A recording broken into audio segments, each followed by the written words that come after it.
بڑی عظیم آیت ہے. اللہ نے ایمان لانے والوں سے ان کے نفسوں، ان کے جانوں اور ان کے مالوں کو خرید لیا ہے جنت کے بدلے میں. کہ عجیب بات ہے کہ جان دی ہوئی اسی کی تھی، اسی نے تو دی تھی نا. حق تو یہ ہے کہ حق ادا نہ ہوا. شعر بھی کس کا ہے؟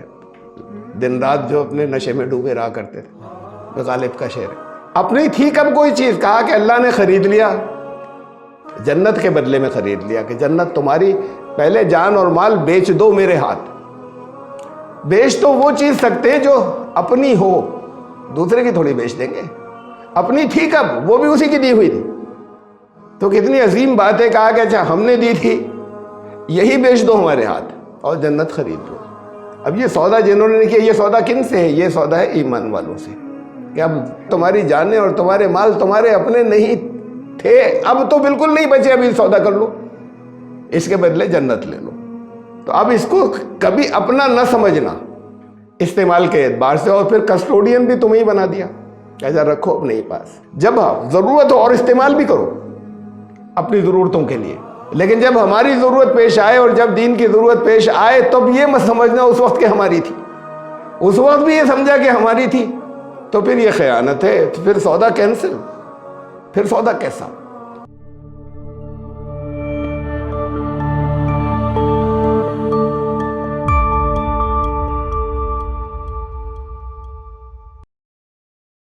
Subscribe the channel and press the bell icon to get an update.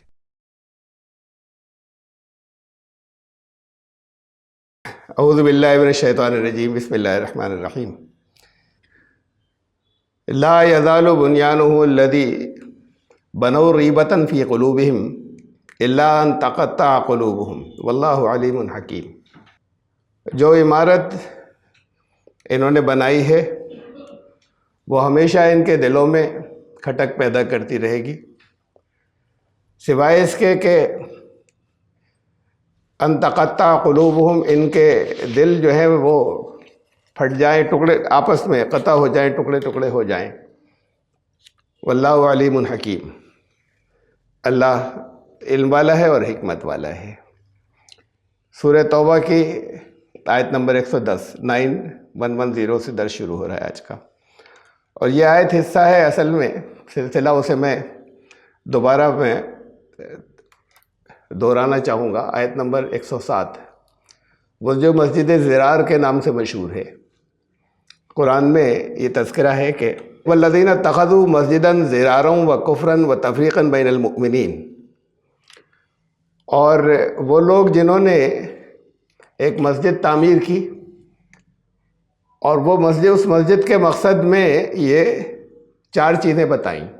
ضرارہ، نقصان پہنچانے کی نیت سے. اب نقصان پہنچانے کی جو نیت ہے اس میں بہت سی چیزیں ہو سکتی ہیں. مثلا قبضوں کی زمین پر لوگ مسجد بناتے ہیں. کتنی مسجدیں ہمارے یہاں تعمیر ہوتی ہیں جہاں مسجد بنانے والوں نے زمین خریدی ہوتی ہے. کوئی جگہ تھی ہے تو اس پہ قبضہ کر لیا، چاہے خالی تھی. ممکن ہے کسی دوسرے کا بھی اس میں کچھ حصہ ہو، اس کا بھی گھیرا. کہ اب مسجد کے اوپر کوئی آسان نہیں ہوتا دعویٰ مذہبی جگہ کے اوپر. اور کوئی اگر وہ ملک ہے جہاں بہت سے ایسے ممالک جہاں مسلمانوں کی اکثریت ہے، ان میں سے بہت سے ایسے ہیں کہ بالکل کوئی دعویٰ نہیں کر سکتا، جیسے مندر بنا لیتے ہیں کہیں پر بھی سرکاری جگہ پر، کسی اور کی جگہ انہوں نے اینٹیں رکھنے کے بعد جگہ گھیری اور اس کے بعد پھر وہ بڑھتا چلا گیا. تو کتنی بڑی تعداد میں مسجدیں ایسے بن جاتی ہیں. اگر کسی سے زمین خریدی بھی ہو، یعنی یہ تو دوسروں کی زمین پر قبضہ، چاہے سرکاری زمین پر قبضہ، اگر خریدی بھی ہو تب بھی کبھی آپ میں سے جب کوئی زمین خریدتا ہے اپنی ضرورت کے لیے، کوئی مکان خریدے، چاہے تعمیر شدہ اور چاہے زمین خریدے، 10 انکوائریز کرتا ہے کلیئر ہے یا نہیں ہے، اس پر کوئی مقدمہ تو نہیں ہے، کسی اور کی تو نہیں ہے یہ کاغذات کے اوپر چڑھی ہوئی. تو جب تک یہ اس بات کی اچھے طریقے سے اطمینان اس بات کا نہیں کر لیتا کہ نہیں کسی اور کی نہیں ہے، جو بیچ رہا ہے اسی کی ذاتی پراپرٹی تھی، اسی کی ملکیت تھی، تب تک نہیں خریدتے۔ مسجد بنانے میں اگر آپ نے کسی سے خریدی بھی کہ ہمارا کیا، ہمیں کیا معلوم ہے، یہ تو اگر بے ایمانی تھی، کسی نے قبضے کی زمین تھی، کسی اور کی تھی، ناجائز تھی، تو وہ کسی ہم نے تو خریدی تھی۔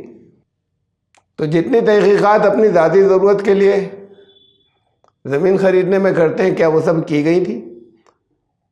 تو کتنی مسجدیں ایسے بنتی ہیں کہ کسی نے اگر ہبہ کر دی، زمین گفٹ کر دی، تو بہت خوش ہیں کہ مسجد بن رہی ہے، مسجد کے لیے کیے تھا، اس کی تحقیقات کی یا نہیں کی کہ یہاں پر مسجد بنانا جائز ہے کہ نہیں ہے؟ یہ زمین کسی کو اور کو تو نقصان نہیں پہنچے گا، کسی دوسرے کو تو وہ نقصان پہنچانا، ضرار لفظ جو ہے، چاہے کسی فرد کو، انڈیویجول کو، چاہے نقصان پہنچانے کا علم ہو یا نیت ہو، دونوں باتیں۔ نیت نہیں ہے لیکن علم ہے کہ نقصان پہنچے گا، چاہے وہ نقصان پہنچانا معاشرے کو ہو، سوسائٹی کو، چاہے کسی ایک خاص گروہ کو نقصان پہنچانا ہے، اس سے مقصد ہو، وہ سب مسجد ضرار کے حکم میں آ جائیں گے۔ تو یہ چار چیزیں یہاں پہ کہی گئیں، والذین اتخذوا مسجدا ضرارا وکفرا، کفر کے لیے مسجد، یہ کفر کے لیے کون بناتا ہے مسجد؟ یہ مسجد ہوتی کون سی کفر کے لیے بننا؟ یہ گزر چکی ہے یہ آیت، لیکن اس سے تعلق ہے اگلی آیت کا، شاید کچھ باتوں کی پھر سے میں وضاحت کر رہا ہوں۔ کفر کے لیے مسجد کون تعمیر کرتا ہے؟ دنیا میں شاید کوئی نہیں ہوگا ایسا جو کہے کہ ہم نے کفر کے لیے کی، تو نماز قائم کرنے کے لیے کی، جنت میں اس کے بدلے گھر تعمیر ہوگا۔ مسجد، کتنی مسجدیں ایسی ہیں کہ جہاں کفر کیا چیز ہے،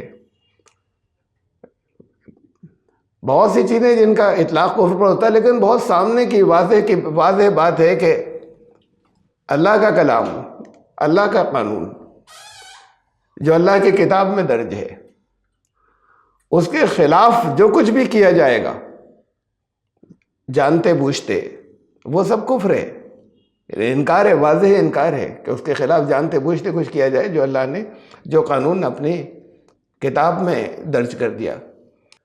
مسجدیں، وہ مسجدیں جن کے اندر اللہ کا کلام پڑھنا، سمجھنے کی کوشش کرنا، اس کی نشر و اشاعت کرنا اس مسجد سے وہ منع قرار دے دیا جائے، اس پہ سر پھٹول ہو، اس کی وہاں نہ صرف یہ کہ اجازت نہیں ہو بلکہ اس کے اوپر لڑائیاں ہوں، اسے طاقت سے روکا جائے، یعنی یہ نیت ہے کہ نہیں، یہ نہیں ہوگا، مسجد سے اللہ کے کلام کی اشاعت نہیں ہوگی، اس کو غور و فکر کرنا، اس پر سوچنا سمجھنا یہ ممنوع ہے اس مسجد کے اندر، تو یہ بھی کفر ہے۔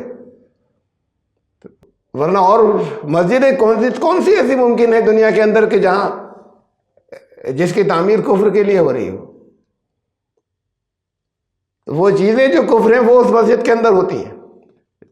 وَتَفْرِيقًا بَيْنَ الْمُؤْمِنِينَ، ایمان لانے والوں میں تفرقہ، اختلاف نہیں، تفرقہ اس سے آگے کی چیز ہے، فرقے بن جانا، ٹکڑے ٹکڑے ہو جانا۔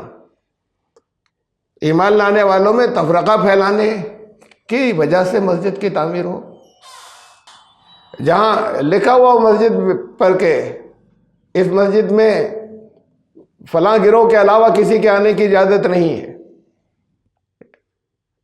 جہاں اس بات کے اوپر بار پٹائیاں ہوتی ہوں، جھگڑے ہوتے ہوں کہ کسی اور گروہ کا، کسی اور فرقے کا اس کے اندر، مسجد کے اندر آ گیا، یہ سب مسجد ضرار کے حکم میں ہے۔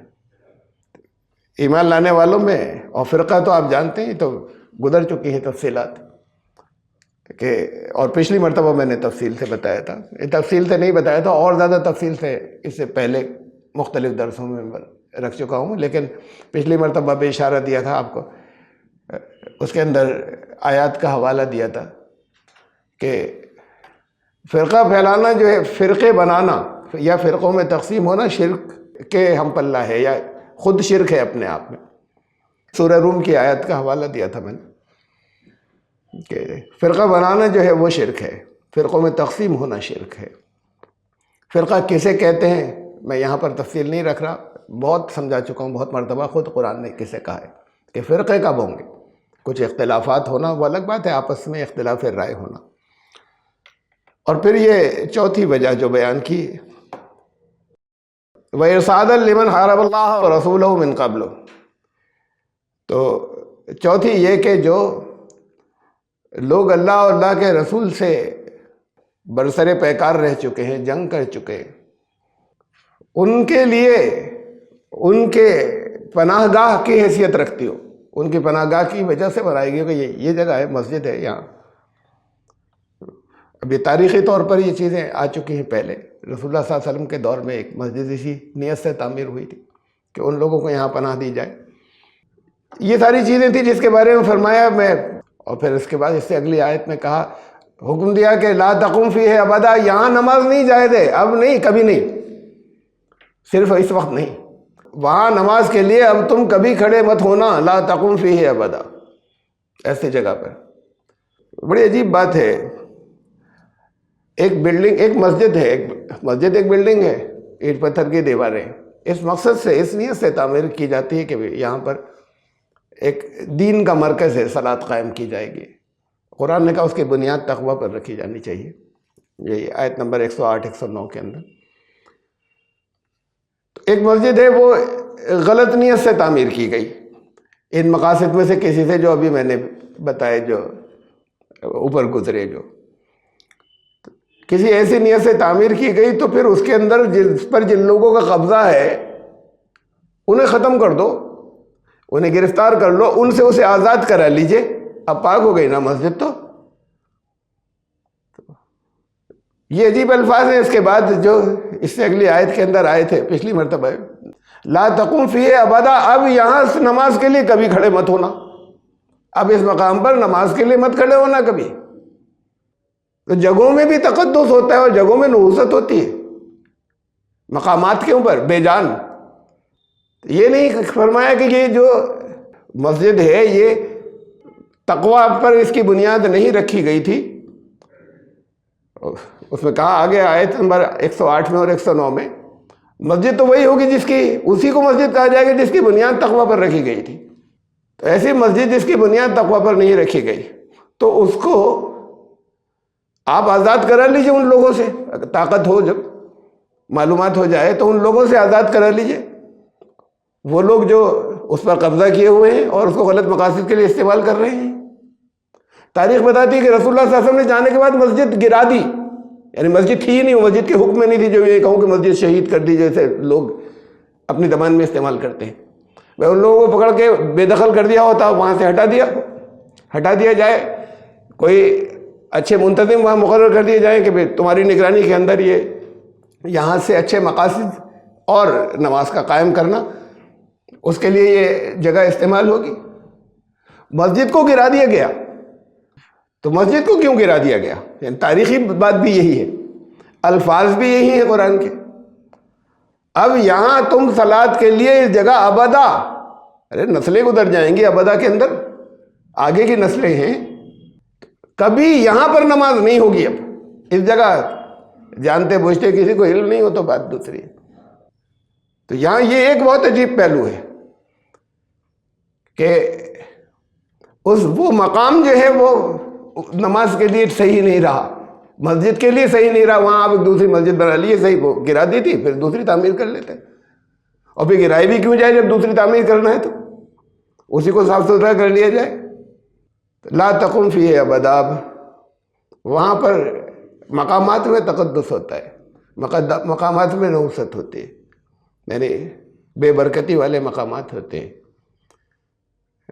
وہاں جہاں پر جس مقام پر عذاب نازل ہوا تھا، اللہ کا ابرہہ کا لشکر تباہ کیا گیا تھا، وادی محصر کہلاتی ہو، اس کے بارے میں حکم تھا، اب تو اس کا آئیڈینٹیفیکیشن ختم ہو گیا ہے، تو سب لوگ کہاں گزرتے ہیں، کہاں پر ٹھہرتے ہیں۔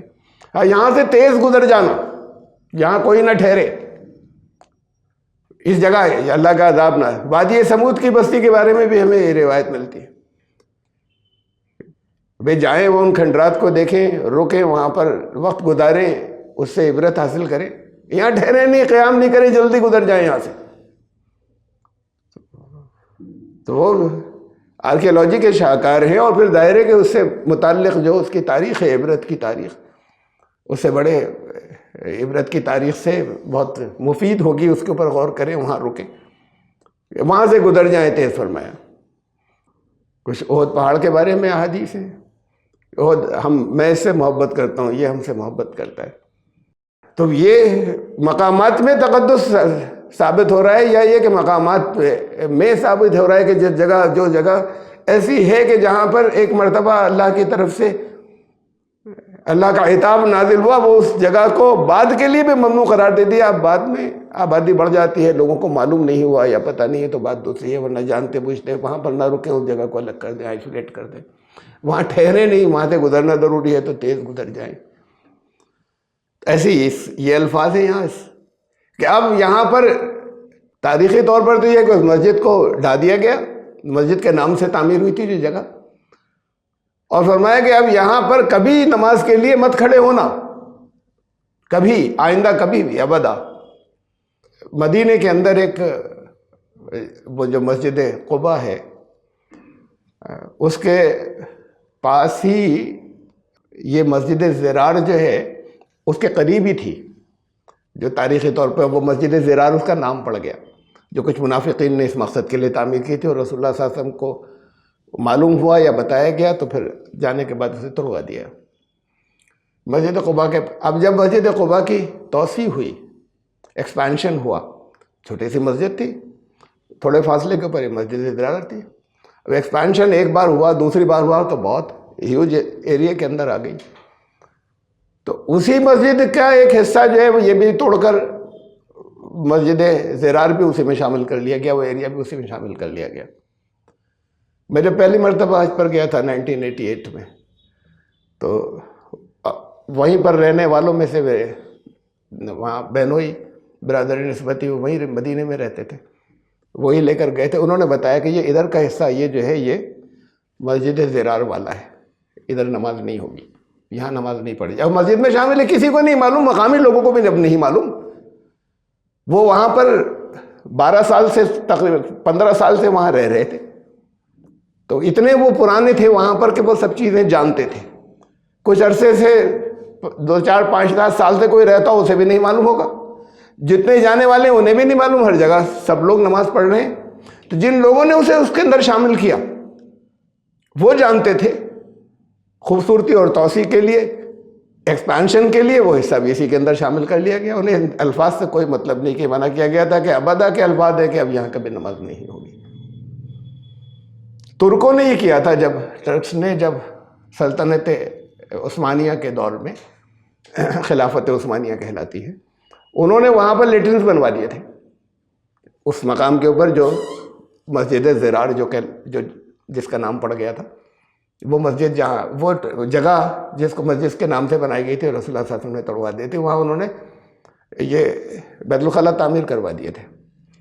اب یہ سب بیت الخلاء ایکسپینشن میں بھئی کسی اور طرف کر لیجئے ایکسپینڈ، نہیں، سیمیٹری کے یا خوبصورتی یا آرکیٹیکچر کی جو ڈیلیکیسی ہے اس کے اعتبار سے وہ جگہ شامل کرنی ضروری تھی، تو وہ جگہ مسجد میں ہے۔ تو بہرحال جن لوگوں کو نہیں معلوم، اور آئندہ آنے والی نسلوں کو کسی کو نہیں معلوم ہوگا، یہ تو صرف وہیں کے جو پرانے رہنے والے ہیں ان سے معلوم ہوا ہوگا، جو 15 سال سے وہیں رہ رہے تھے، انہوں نے بتایا کہ بھئی یہ ایریا وہ ہے، یہ پورشن ادھر سے بچ جائیے، نماز ادھر پڑھیے گا۔ بہرحال قرآن کا یہ حکم ہے۔ یہ تو میں نے آپ کو بتایا کہ یہ جب لوگوں کو نہیں معلوم ہو اور اطلاع نہ ہو تو کوئی بات نہیں، پھر مجبوری ہے، لیکن جہاں تک یہ ممکن ہو تو اس سے بچا جانا چاہیے تھا۔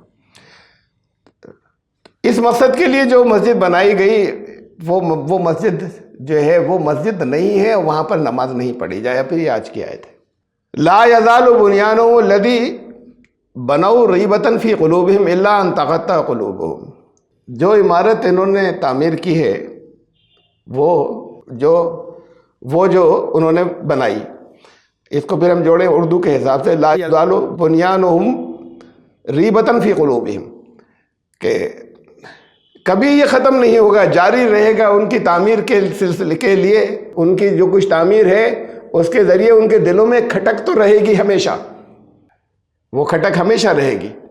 وہ جو الذی بنو، وہ جو انہوں نے بنایا، جو انہوں نے تعمیر کی، تو جو عمارت انہوں نے تعمیر کی ہے وہ ہمیشہ ان کے دلوں میں کھٹکتی رہے گی. اب آگے یہ جو ہے الا ان تقطع قلوبہم، اس کو ہم دو طریقے سے ترجمہ کر سکتے ہیں. اس وقت تک، اللہ کا ترجمہ یہاں پر با محاورہ سے until یا unless، اس وقت تک کھٹکتی رہے گی جب تک کہ ان کے دل جو ہیں وہ ٹکڑے ٹکڑے نہ ہو جائیں، تب تک یہ، اس کے بعد پھر نہیں کھٹکے گی جب دل ہی ٹوٹ گئے. اور اللہ کے مطلب ہم جو عام طور سے لیتے ہیں، عام کرتے ہیں سوائے، وہ بھی ایک دوسرا ترجمہ یہ کہ وہ عمارت جو انہوں نے بنائی ہمیشہ ان کے دلوں کے اندر یہ کھٹک جاری رکھے گی، دلوں کے اندر وہ، سوائے اس کے کہ ان کے دل ٹکڑے ٹکڑے ہو جائیں. یعنی یہ سوائے سے بھی مطلب وہی نکلتا ہے، بات ایک ہی ہے کہ جب دل ان کے ٹکڑے ٹکڑے ہو جائیں کسی کے، تب نہیں کھٹکے گی. اس وقت تک وہ کھٹک رہے گی کہ یہ تو غلط کیا، اندر رہے گے، ایک احساس جرم رہے گا کہ ہم سازش کر رہے ہیں یا ہم نے یہ کام کے غلط کیا، یا مختلف انداز میں کہ یہ منع تھا، جنہیں معلوم ہوگا. تو جب دل ٹکڑے ٹکڑے ہو جائیں اس وقت تک، تب وہ کھٹک ختم ہو جائے گی. اس کا مطلب یہ کہ یہ حصہ وہ ہے کہ اب ایمان گیا، منافقت اپنی پیک پر آ کے مکمل ہو گئی. تو جس وقت تک وہ منافقت کا حصہ کم ہوتا ہے اور ایمان بھی ہوتا ہے ساتھ میں، ایک منافقت کا حصہ بھی ہے ساتھ میں ملا جلا، اس وقت ہے کہ کھٹک رہتی ہے. اور انسان اس کھٹک کی وجہ سے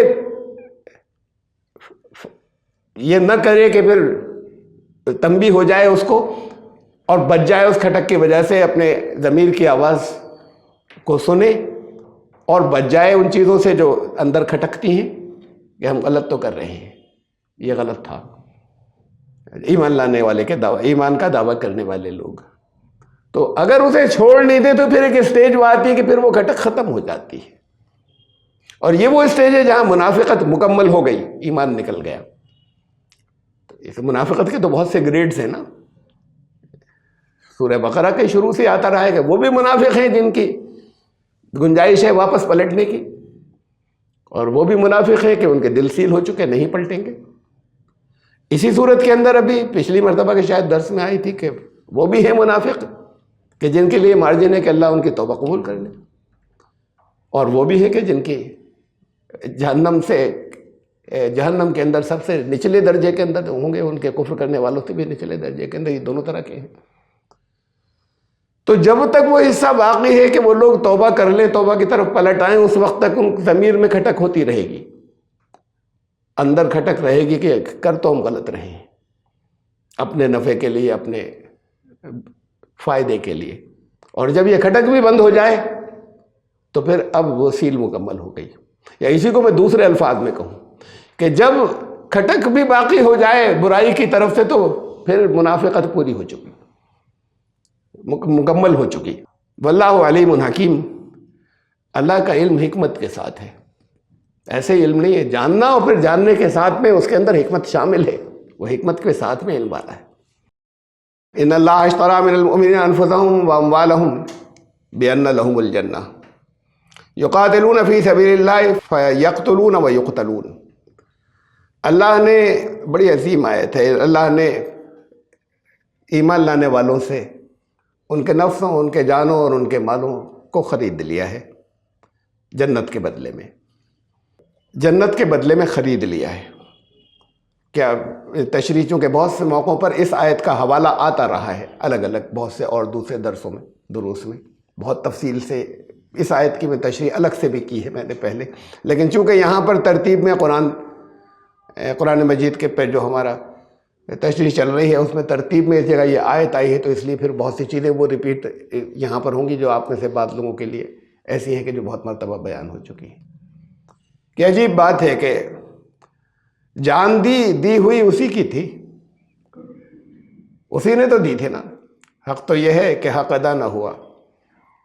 شعر بھی کس کا ہے؟ دن رات جو اپنے نشے میں ڈوبے رہا کرتے تھے، غالب کا شعر ہے. بڑی اونچی اونچی باتیں، بعض تصوف کے اوپر بڑے اشعار ہیں ان کے، جگہ جگہ بیچ میں ان کے غزلوں کے. اپنی تھی کب کوئی چیز، کہا کہ اللہ نے خرید لیا، جنت کے بدلے میں خرید لیا کہ جنت تمہاری، پہلے جان اور مال بیچ دو میرے ہاتھ۔ بیچ تو وہ چیز سکتے ہیں جو اپنی ہو، دوسرے کی تھوڑی بیچ دیں گے۔ اپنی تھی کب، وہ بھی اسی کی دی ہوئی تھی۔ تو کتنی عظیم بات ہے، کہا کہ اچھا ہم نے دی تھی، یہی بیچ دو ہمارے ہاتھ اور جنت خرید لو۔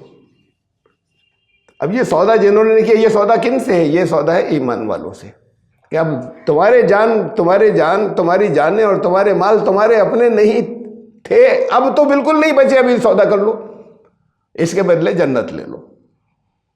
تو اب اس کو کبھی اپنا نہ سمجھنا استعمال کے اعتبار سے، اور پھر کسٹوڈین بھی تمہیں بنا دیا، ایسا رکھو اپنے پاس، جب ضرورت ہو اور استعمال بھی کرو اپنی ضرورتوں کے لیے، لیکن جب ہماری ضرورت پیش آئے اور جب دین کی ضرورت پیش آئے تب یہ مت سمجھنا اس وقت کہ ہماری تھی، اس وقت بھی یہ سمجھا کہ ہماری تھی، تو پھر یہ خیانت ہے، پھر سودا کینسل، پھر سودا کیسا؟ اور بڑی عجیب بات ہے، وہ تو جو اس نے دروازے کھلے رکھے ہیں توبہ کے، اس میں 75% خیانت کر چکے، 25% باقی ہے اوریجنل کا، تو اب بھی واپس پلٹاؤ، یہ 25% تو 25% تو حوالے کر دو کہ آپ کا ہے، آپ کی مرضی سے خرچ ہوگا اگر ضرورت پڑی تو، تب بھی جنت پوری۔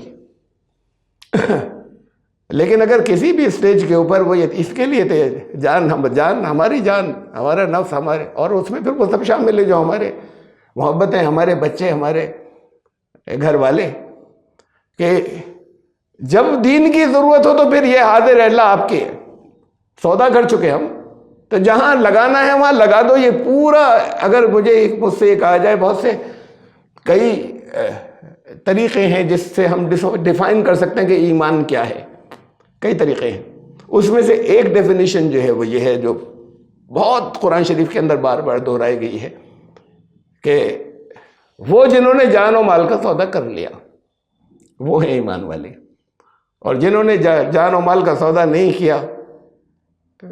کیا کا مطلب چاہے زبان سے کہتے ہوں کر لیا، لیکن وہ استعمال اپنی مرضی سے، اپنی خواہشات سے ہی کرتے ہیں، اسے کسی موقع پر اس کے لیے راضی نہیں ہوتے کہ جان لگا دیں، جان دے دی، جان دینے کے لیے تیار ہیں، جان کھپا دی، نہیں، اس میں بھی اپنی مصلحتیں، اپنی یہاں کی دنیا کی ضرورت کے، ہماری ضرورتیں، وہ جب موقع ہو، بعض موقع آتے ہیں جس وقت کہا جائے کہ نہیں ہے تمہاری، تو پھر اب اسے پیش کر دو کہ لیجیے آپ ہی کی تھی نا، جیسے آپ کہہ رہے ہیں وہاں لگا دی، تو یہ خیانت ہے۔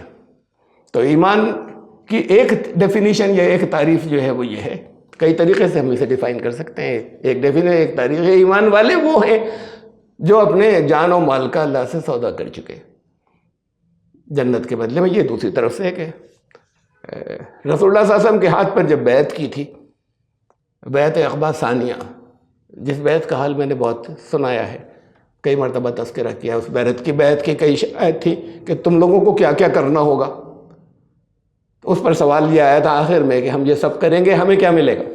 سیدھی سی بات تھی، انہوں نے پوچھا کہ بیعت، ابھی لفظ آئے گا، یہ بیع کبھی آگے، یہ تو سودا ہے، اس سودے کے دو پہلو ہوتے، ایک طرفہ نہیں ہوتا سودا۔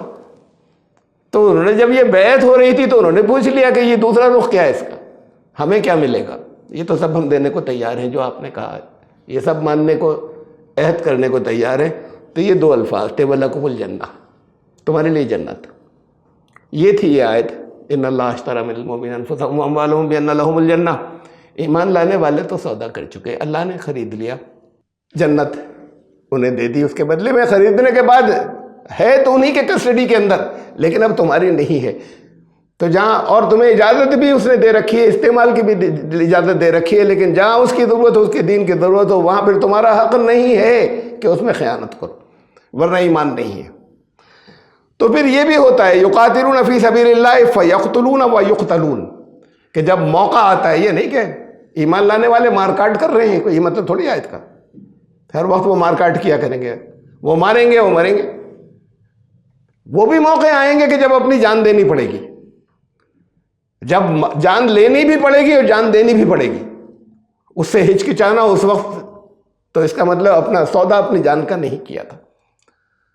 تو یقاتلون فی سبیل اللہ، اللہ کی راہ میں وہ مارتے بھی ہیں، لڑتے بھی ہیں، فیقتلون و یقتلون، اللہ کی راہ میں لڑتے بھی ہیں، اگر لڑائی کی ضرورت پیش آئے، پھر اس کے اپنے مقام ہیں کہ لڑائی کب لڑائی میں سامنا کرنا ہے، جنگ کرنی ہے، اور کب لڑائی میں کسی کا موڈ لڑنے کا ہو تو ہمیں بچ کر نکل جانا ہے۔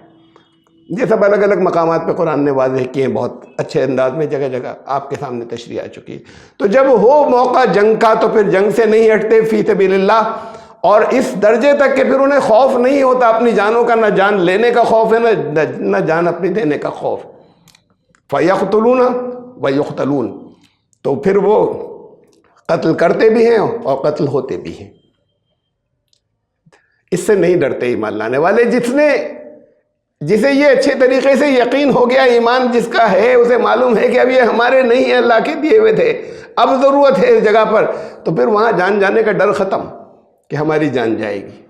جس کے دل سے وہ جان جانے کا خوف نکل جائے، وہ 10 کیا 20 پر بھاری ہوتا ہے۔ خوف اس کے دل میں خوف آتا ہی نہیں کسی بھی طرح کا، اس لیے کہ اسے معلوم ہے کہ زندگی تو جاری ہے، اور وہ سودا کا اگلا حصہ وہ موجود ہے، اس کا انتظار کر رہا ہے، تو پھر جان جانے کا کوئی ڈر کا سوال ہی پیدا نہیں ہوتا۔ وعدن علیہ حقاً فی التوراۃ والانجیل والقرآن، اللہ کا یہ وعدہ ہے، سچا وعدہ، حق ہے، یہ توریت میں بھی ہے، انجیل میں بھی ہے، قرآن میں بھی ہے۔ ومن اوفی بعہدہ من اللہ، اور اللہ سے زیادہ ہے کون جو وعدے کو پورا کرنے، وعدہ وفا کرنے والا ہو۔ فاستبشروا ببیعکم الذی بایعتم بہ وذلک هو الفوز العظیم، خوشخبری ان لوگوں کے لیے، بشارت حاصل کرو تم لوگ اس بیع کے، اس سودے کے بدلے میں جو تم نے بایعتم بہ، ان ٹرمز کے ذریعے کیا ہے کہ ہمارے جان و مال آپ کے ہم بیچ چکے، تو پھر جنہوں نے یہ سودا کیا ہے وہ اس سودے کے لیے ان کو بشارت ہو۔ وَذَلِكَ هُوَ الْفَوْزُ الْعَظِيمُ، یہ ہے فوز عظیم۔ اور فوز میں نے آپ کو بتایا تھا، پہلے بھی آ چکا ہے، فوز کہتے ہیں اچیومنٹ کو، یعنی ہم اگر خالی کامیابی ترجمہ کریں، اردو میں لفظ نہیں ہے کوئی، فلاح بھی کامیابی، فوز بھی کامیابی، یہ اور دوسری زبانوں میں یہ الگ الگ الفاظ سے ہم اس کو ظاہر کرتے ہیں، جیسے اپلبدھی، اچیومنٹ، فوز۔ وذالک، یہ ہے بہترین اچیومنٹ، عظیم، بہت بڑا زبردست اچیومنٹ ہے، زبردست اپلبدھی ہے کہ یہ سودا مکمل ہو گیا، اور اس سودے کے ساتھ ہم نے وفا کی، اور اللہ تو اپنے وعدے کو کبھی ایسا ہوتا ہی نہیں، اس سے زیادہ وفا کرنے والا ہے کون، وہ تو پورا کرے گا اپنا وعدہ۔ رجال لا تلہیہم تجارۃ ولا بیع عن ذکر اللہ، میں یہ سمجھانا چاہ رہا ہوں، ذرا اسے سمجھ لیجئے، بیع کیا چیز ہے۔ یہ بیع جو ہے اس میں اور تجارت میں فرق ہے، یہ سودے کا لفظ آیا نا، تجارت، بزنس، رجال اب اس آیت، یہ آیت ہے سورہ نور کی، تشریح میں نے رکھی آیت نمبر 24-37۔ تجارت و بیع میں فرق ہے، سودا اور تجارت۔ رجال لا تلہیہم تجارت ولا بیع عن ذکر اللہ، وہ لوگ، مساجد کا ذکر ہے یہاں پر سورہ نور میں، اس جگہ مساجد میں جو لوگ ہوتے ہیں وہ لوگ ہیں جو سچے مسجدوں کے اندر نمازی والے ہوتے ہیں، وہ کہ انہیں تجارت اور بیع، یہ اور سودے، یہ اللہ کے ذکر سے انہیں روکتے نہیں۔ تو اس کا مطلب یہ ہوا کہ یہ دو الگ لفظ ہیں، تجارت اور بیع۔ یہ بیع لفظ جو ہے یہ کیا ہے، اس کے معنی کیا ہیں، بہت باریک سا فرق ہے تجارت اور اس میں۔ تجارت کا لفظ استعمال کیا مثلا قرآن کے اندر ایک جگہ نہیں، کئی جگہ، یا ایھا الذین آمنوا، یعنی اس کو ہی کہ تم کیا کرو، تمہیں کیا کرنا تھا، اسے تجارت کہا، جس کے ذریعے تمہیں نفع واقعی ملے گا، ایسی تجارت۔ سورہ صف میں یا ایھا الذین آمنوا هل ادلکم علی تجارت تنجیکم من عذاب علیم، اے ایمان لانے والو کیا تمہیں ایسی تجارت نہیں بتاؤں کہ تمہیں علم، رنج و غم کے عذاب سے نجات دے دے۔ ایک اور بات یہاں ذرا سا میں توجہ دلا دو، جو آپ لوگ جانتے ہیں، نجات و فلاح میں فرق میں سمجھا چکا ہوں۔ ہمارے یہاں سب نجات بولا جاتا ہے، نجات آخرت کے لیے نجات بولتے ہیں، یہ نجات لفظ جو ہے یہ عیسائیوں کے یہاں یعنی غیر مذاہب کے لیے ہے اصل میں مکتی، کسی مصیبت میں پھنس جانے سے مکتی، اس سے بچ گئے۔ عیسائیوں کا کانسیپٹ یہ ہے کہ ہم جس جگہ تھے جہاں سے چلے آدم اور حوا، وہ جگہ بڑی اچھی تھی، وہاں سے مصیبت میں گرفتار ہو گئے، اب اس مصیبت سے چھٹکارا پا جائیں تو پھر وہیں پہنچ جائیں۔ بھائی آخری درجہ ہے کہ واپس پرانی جگہ کو، پرانی اسٹیٹ کو اچیو کر لینا، واپس پچھلی حالت پر آ جانا مصیبت سے نکل کر، اسے کہتے ہیں نجات۔ فلاح کہتے ہیں لگاتار بڑھتے چلے جانے کو۔ تو وہاں پر بھی ارتقاء ہے اگلی جنت کے اندر بھی کہ لگاتار اور آگے بڑھتے چلے جائیں، یہ ہے فلاح۔ نجات میں ارتقاء نہیں، ہم اپنی پچھلی حالت پر واپس آ جائیں، یہ ہے نجات۔ تو دنیا میں جہاں جہاں کہیں تکلیف و مصیبت میں کوئی گرفتار ہو جائے، اس سے نجات کی بات ہوتی ہے، اس سے نکل جائیں۔ اور آخرت کی تو فلاح کی بات ہے، نجات کی نہیں، مکتی کی نہیں۔ یا ایھا الذین آمنوا، میں اس آیت کا حوالہ دے رہا تھا، ایمان لانے والوں کیا تمہیں ایسی تجارت نہیں بتاؤں جو تمہیں درد کے عذاب سے نجات دے دے؟